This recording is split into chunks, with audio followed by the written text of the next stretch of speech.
성전에 들어갈 때라는 제목으로 하나님의 말씀을 전하겠습니다. 벌써 2018년이 다 지나갔네요. 오늘은 2018년의 마지막 주일입니다. 뒤돌아보니 참 많은 일들이 있었습니다. 즐거운 일들이 있었는가 하면 슬픈 일도 있었습니다. 마음 아프고 안타깝고 가슴 졸이던 일들도 있었습니다. 여전히 우리 가운데는 힘겨운 일들이 있습니다. 한 해를 돌아보며 지금 우리가 처한 여러 가지 상황들을 살펴보며 저는 오늘 야고보 사도의 충고를 여러분들에게 현대어 성경 번역으로 읽어드리고 싶습니다.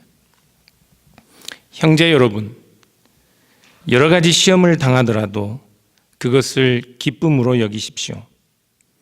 믿음의 시련은 인내를 만들어낸다는 것을 아십시오. 그러므로 끝까지 참고 견디어 부족함이 없는 완전하고 성숙한 사람이 되십시오. 오늘 이 장로교회 모든 교우들은 끝까지 참고 견디어 완전하고 성숙한 사람들이 되시기를 주님의 이름으로 축원합니다. 완전하다는 말은 헬라어로 텔로스이고 성숙하다는 말은 헬라어로 홀로클레로스입니다. 텔로스는 끝, 목적 또는 완성을 의미하는데 이 단어가 사람에게 적용될 때는 완전한 성장에 이르고 장성한 어른이 된다는 의미를 갖습니다. 홀로클레로스는 그 앞에 나오는 홀로스가 전체를 의미하는데 성숙이란 한 부분이 아니라 모든 것에 완전한 사람을 의미합니다. 모든 것에 전체적으로. 그래서 완전하고 성숙한 사람이란 한 가지만을 보고 한 가지에만 사로잡혀 있는 사람이 아니라 우리가 볼 수 있는 모든 것을 전체로 보고 모든 것에서 적절하게 행동하는 사람을 완전하고 성숙한 사람이라고 말합니다. 시험을 기쁘게 여기라고 야고보 사도가 충고하는 이유는 이런 시험을 통해 우리는 한 부분이 아니라 전체를 보는 완전함과 성숙함에 도달하기 때문에 그렇습니다. 우리 오늘의 장로교회 여러분들, 지금 우리가 당하는 여러 가지 시험들이 있고 어려운 곤란함들이 있었지만 또 여전히 그러한 시험들이 있지만 잘 견디셔서 이런 완전하고 성숙한 사람이 되실 수 있기를 다시 한번 축원합니다. 전에 어떤 분이 제가 설교 중에 이런 사람이 됩시다, 저런 그리스도인이 됩시다 이렇게 설교하니까 왜 그렇게 설교하냐고 저에게 그러더라고요. 우리는 이미 그리스도인이 되었고 영원 전에 영생을 얻은 자로 구원을 받았는데 자꾸 되라 하면 어떡하냐고 저한테 질문을 하더라고요.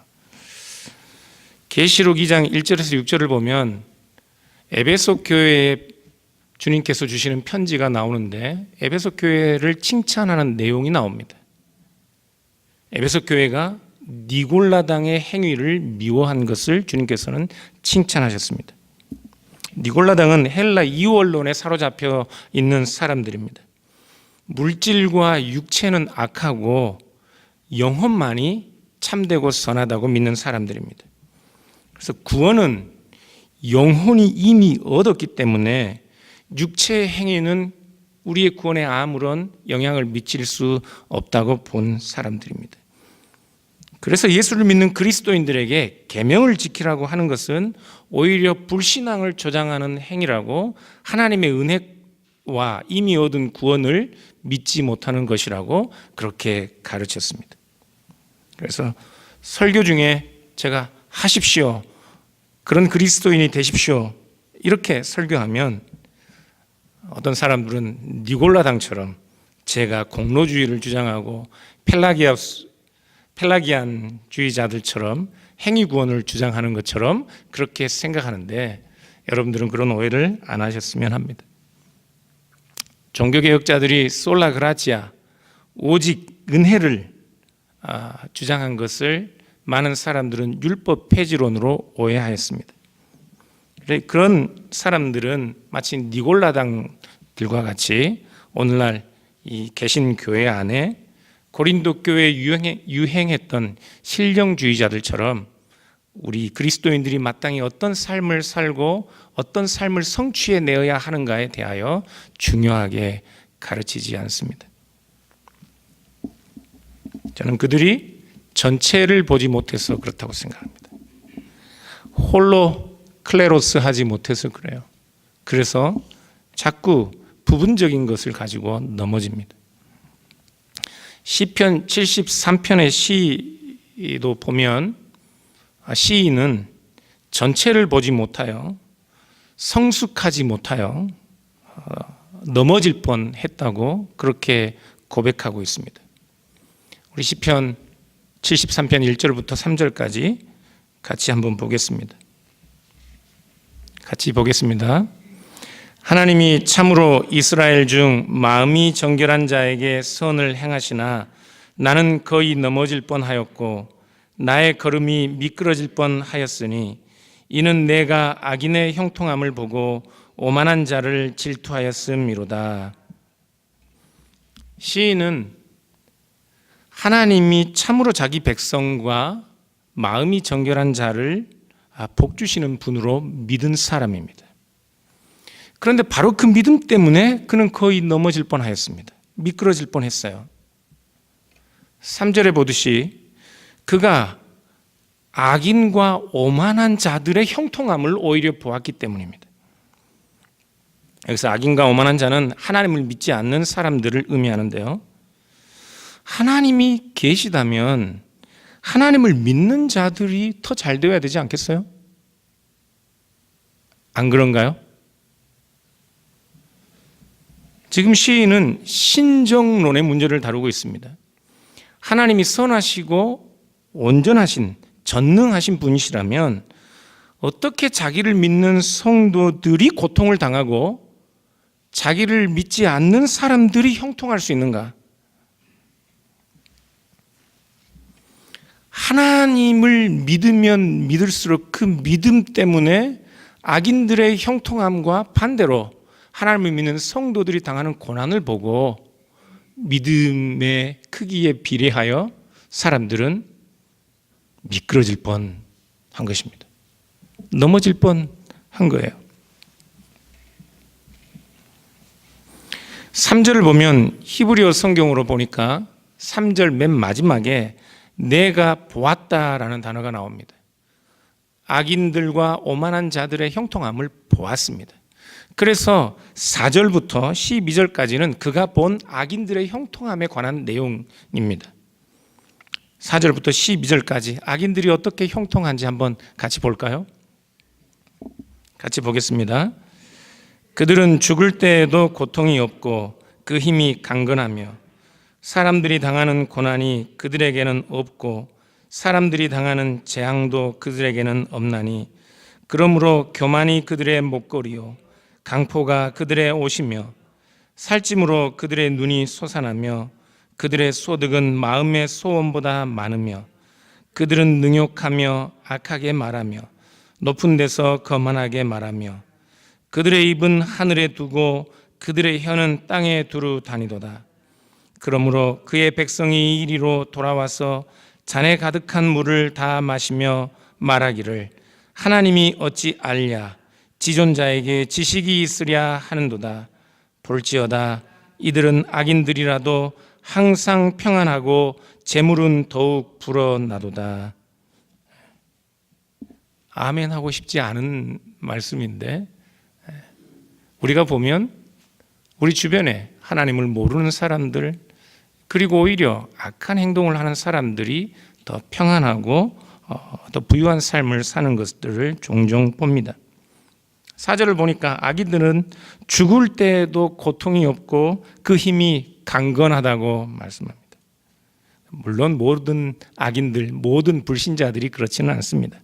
그런데 이 시인이 보기에 살면서도 죽을 때도 고통 가운데 있는 성도들을 보니까 반대로 악인들은 죽을 때도 살 때도 고통 없이 살고 죽는 것처럼 보이는 겁니다.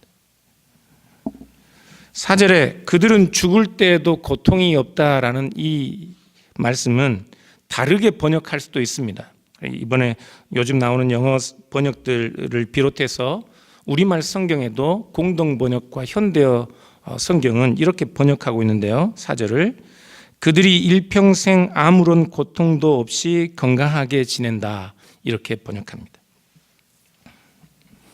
하나님을 믿는 사람들은 고통 가운데 사는 것 같은데 하나님을 믿지 않는 사람들은 일평생을 아무런 고통도 없이 건강하게 잘 지내는 것 같습니다.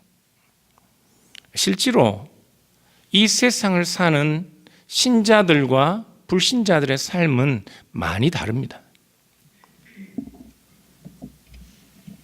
하나님은 사랑하시는 자를 징계하십니다. 어찌 아비가 사랑하는 자식을 징계하지 않는 아비가 있을 수 있겠습니까? 그래서 믿는 사람들은 우리 마음껏 살고자 하여도 그렇게 살 수 없습니다. 왜냐하면 우리에게는 우리를 가르치고 훈계하시는 하늘 아버지가 계시기 때문에 그렇습니다. 그래서 성도들은 고난 가운데 삽니다. 성도들은 고난 가운데 삽니다. 그래서 성경은 성도들의 삶을 이 세상에서는 나그네 인생으로 그렇게 묘사하고 있습니다. 성도들은 이 세상에서 몸도 마음도 둘 것이 없는 존재들이라고요. 그런 인생이 고통 아니겠습니까? 그런데도 시인이 보기에는 하나님이 너무하신 것 같아요. 5절에 보면 재앙도 악인들은 피해가는 것처럼 보입니다.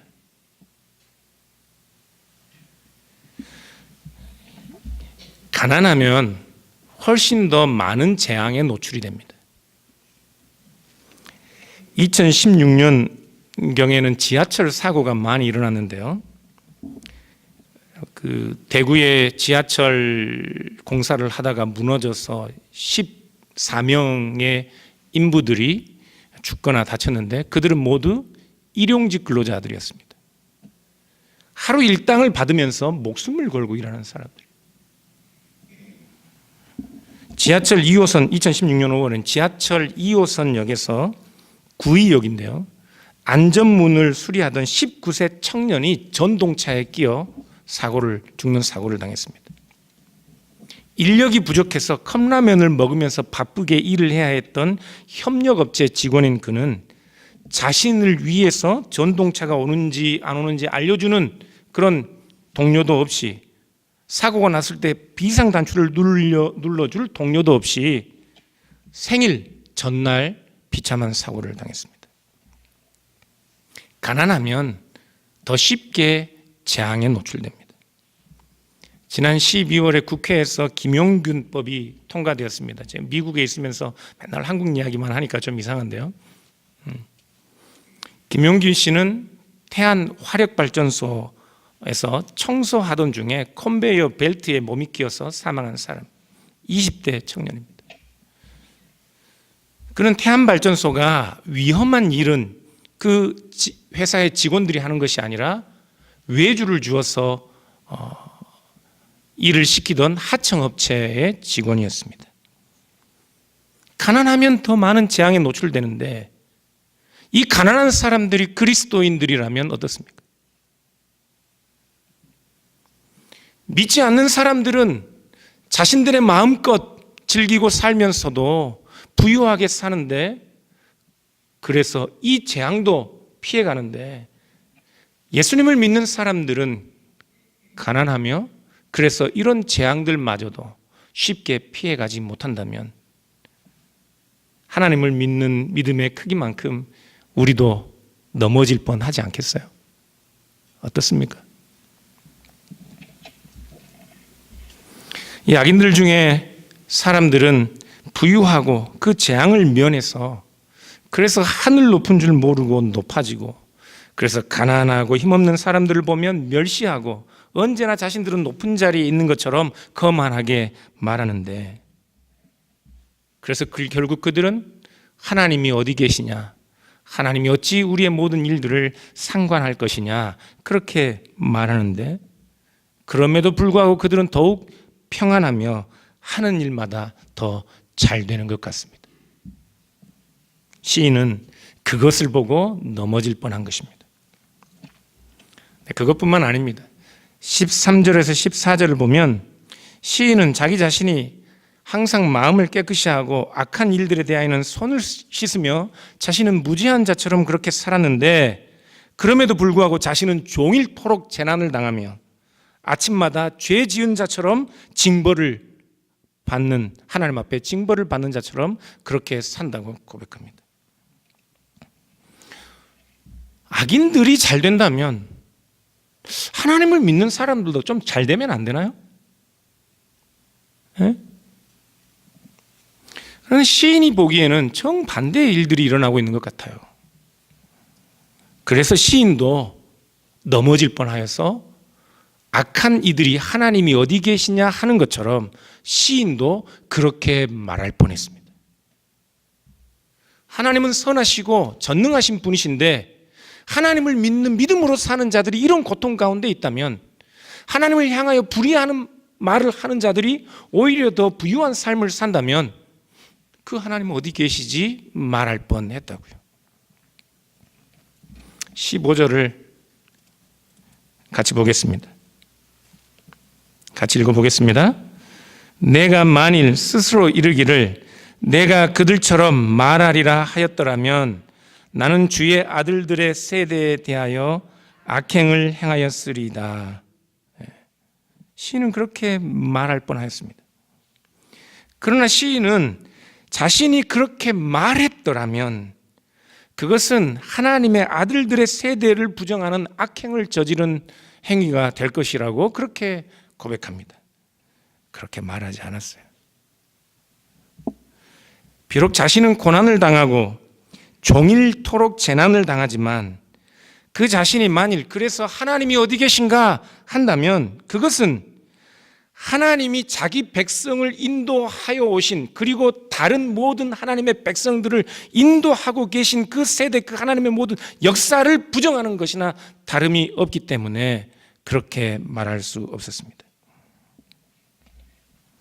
하나님이 나를 복주시지 않는 것 같고 하나님이 나를 붙드시는 것 같지 않다고, 내 눈에 하나님이 일하시는 것이 보이지 않다고 우리가 하나님을 부정하면 그것은 하나님이 붙드시고 하나님을 믿는 모든 사람들이 고난 가운데서도 믿음으로 사는 그들의 삶, 결국은 교회의 모든 성도들의 삶 자체를 부정하는 것과 같은 것이 됩니다. 우리는 종종 이런 오류에 빠져요. 성급한 일반화의 오류라고 하는데, 하나님이 나와 함께 계시지 않으면 하나님이 없다고 생각하는 겁니다. 하나님이 내 삶에 간섭하시는 것 같지 않으면 하나님은 우리의 모든 삶과는 무관한 존재처럼 쉽게 믿어요. 악인들이 잘 되면 모든 악인들이 잘 되는 줄 압니다. 내가 잘 되면, 내가 고난 가운데 있으면 모든 성도들이 다 심각한 고난 가운데 있는 줄 알아요. 하나님을 믿는 모든 사람들이 내가 잘못되면 다 잘못되어 있는 것처럼 보인다고요. 시인도 그런 오류에 빠져 있었습니다. 자기 눈에 보이는 악인의 형통함 때문에 하나님의 아들들의 세대, 하나님이 여전히 역사와 하나님을 믿는 사람들의 삶을 붙들고 계신다는 그 사실을 잊어버릴 뻔한 것입니다. 교회도 보니까 마찬가지예요. 교회도 사람들이 쉽게 빠지는 오류는, 내가 보기에 교회 이 부분이 잘못되어 있으면 교회 전체가 다 잘못된 것으로 오해합니다. 이 한 사람이 잘못되어 있으면 교회 전체가 잘못된 것으로 판단해요. 개신교 안에 교회를 업신여기는 문제가 심각합니다. 교회 안에 문제가 있을 수 있습니다. 교회 안에 여러 사람들이 잘못되어 있을 수 있어요. 그러나 그 문제들 때문에, 그 사람들 때문에 교회가 잘못되어 있는 것은 아닙니다. 눈에 보이는 문제들 때문에 눈에 보이지 않는 영역에서 하나님께서 간섭하고 이끄시고 보존하고 계시는 그 하나님의 일들을 부정해서는 안 되는 거예요. 루터나 칼빈은 로마 가톨릭의 타락한 성직자들과 교황을 적 그리스도라고 비판했습니다. 그러나 그럼에도 불구하고 그들은 가톨릭 교회를 통해서도 여전히 하나님이 구원받은 백성들을 보존하고 지키신다는 사실을 그들은 인정했습니다. 그런데 개신교 성도들은 무슨 용감함이 있는지 작은 문제를 보면 교회 전체가 다 잘못되어 있는 것으로 그렇게 판단한다고요. 앞으로는 우리 교회에서 다른 교회 헐뜯는 이야기들은 안 했으면 좋겠습니다. 약속하세요. 우리 교회에서는 다른 교회의 작은 문제들 보고 그것 때문에 그 교회 전체가 잘못되어 있는 것으로 비판하지 않았으면 좋겠습니다. 네.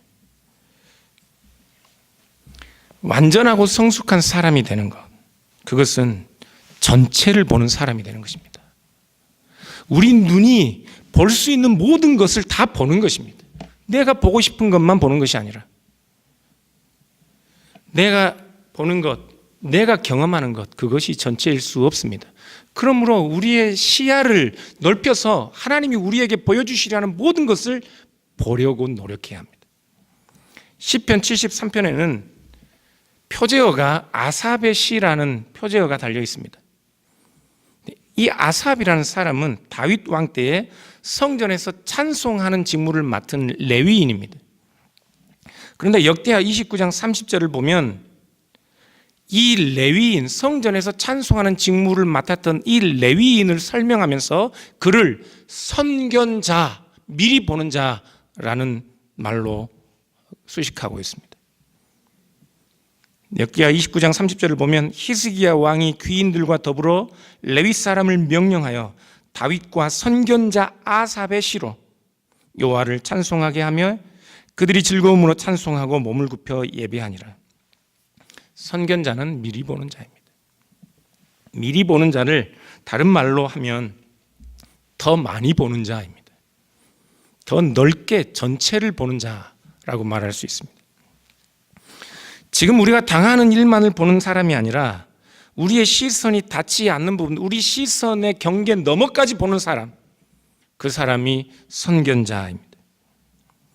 아삽은 악인들의 형통함을 보고 마음이 정결한 자를 복주시는 여호와가 어디 계신가 말할 뻔했지만 그는 악인들의 형통함 너머에, 자신의 고통 너머에 이 세상 역사를 주관하시는 여호와 하나님을 보았습니다. 이스라엘 백성을 구원해내시고 지금도 그 이스라엘 백성들을 죄와 허물 가운데서 그들을 징계하시는 하나님, 자신의 고통 너머에 하나님을 믿는 믿음 안에서 여전히 힘들고 어려운 그들의 삶을 믿음으로 견디고 있는 성도들의 삶을 그는 보았습니다. 그래서 그를 선견자라고 하는 것입니다. 그런데 그가 어떻게 자신의 경계, 시선의 경계를 넘어갈 수 있었을까요? 16절은 이렇게 노래합니다. 내가 어쩌면 이를 알까 하여 생각한즉 그것이 내게 심한 고통이 되었더니. 시인은 고통스러울 정도로 악인의 형통함, 하나님을 믿는 자들의 고난, 신정론에 관한 문제를 철학자들처럼, 신학자들처럼 머리를 쥐어뜯으며 고민했습니다. 그런데 그가 답을 얻은 것은 다른 것이었습니다. 17절 같이 읽겠습니다. 하나님의 성소에 들어갈 때야 그들의 종말을 내가 깨달았나이다. 야고보 사도가 너희가 시험을 당하면 오히려 기쁘게 여기라고 말씀했던, 그리하여 완전하고 성숙한 자가 되라고 그렇게 충고했던 것처럼 지금 이 시인은 완전하고 성숙한 자로 서 있습니다. 그 계기가 무엇인가요?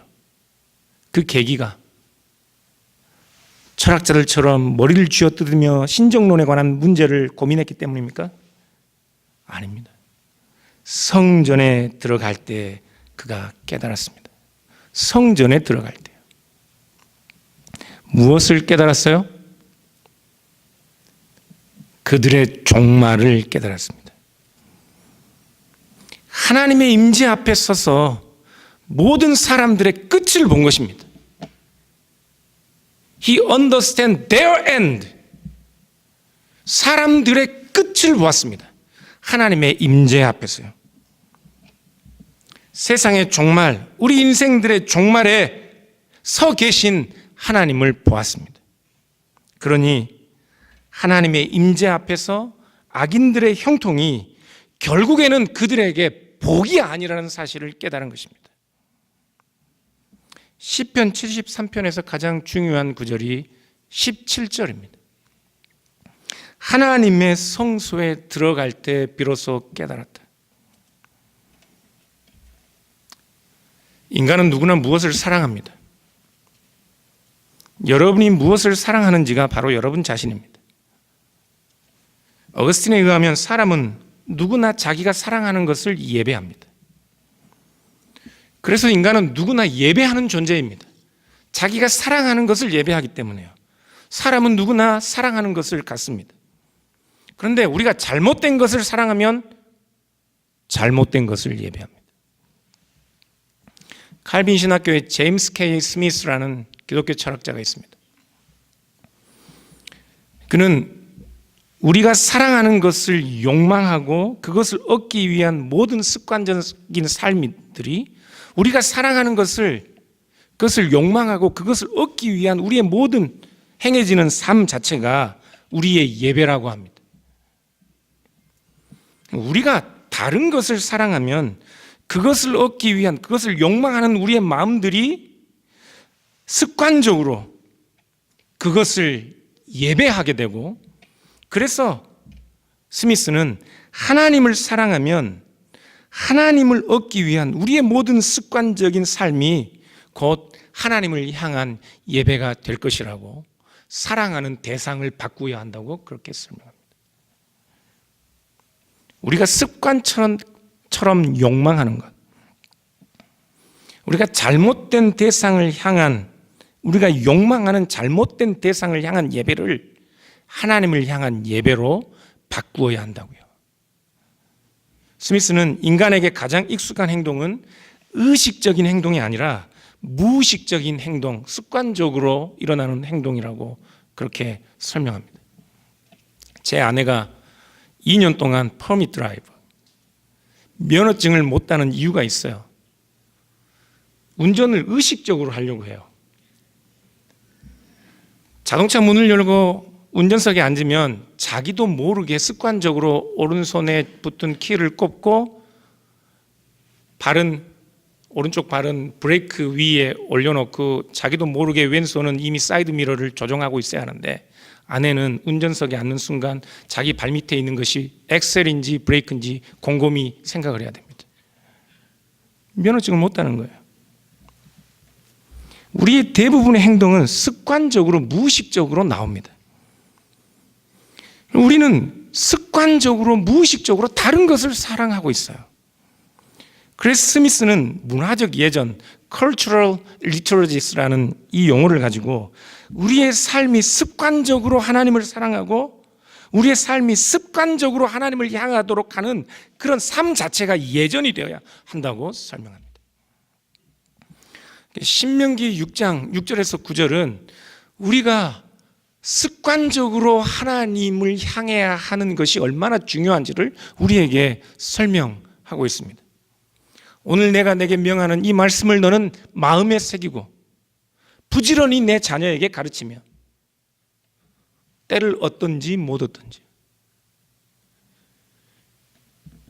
내가 앉았을 때든지 길을 갈 때든지 누웠을 때든지 일어날 때든지 이 말씀을 가르칠 것이며, 집에서는 다 외웠는데 생각이 안 나네. 이 말씀을 강론할 것이며 너는 또 그것을 내 손목에 메어 기호를 삼으며 내 미간에 붙여 표로 삼고 또 내 집 문설주와 바깥문에 기록할지니라. 습관처럼 우리의 삶이 하나님을 예배하는 삶이어야 하는 것입니다. 시인은 성전에서 이 하나님의 임재 앞에 습관처럼 서 있었습니다. 그는 습관처럼 모든 생각들이 하나님을 향하고 있었다고요.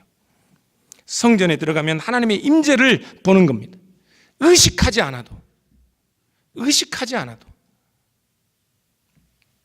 그래서 어려서부터 우리의 삶이 신앙 안에서 바른 습관을 갖도록 그렇게 교훈하고 가르치는 것이 얼마나 중요한지 모릅니다. 스미스는 오늘날 우리 예배에 있어서도 또 중요한 한 가지를 더 지적합니다. 우리가 드리는 이 예배도, 오늘날 드리는 이 예배도 현대 사회의 소비 욕구에 길들여진 우리를 만족시키는 예배가 되어서는 안 된다는 것입니다. 우리의 감성적 충동과 자극을 통해서 자기 만족을 기대하는 그런 예배에서는 안 돼요. 왜냐하면 그런 예배 안에서는 여전히 자기를 사랑하는 것들이 강조되고 있기 때문에 그렇습니다.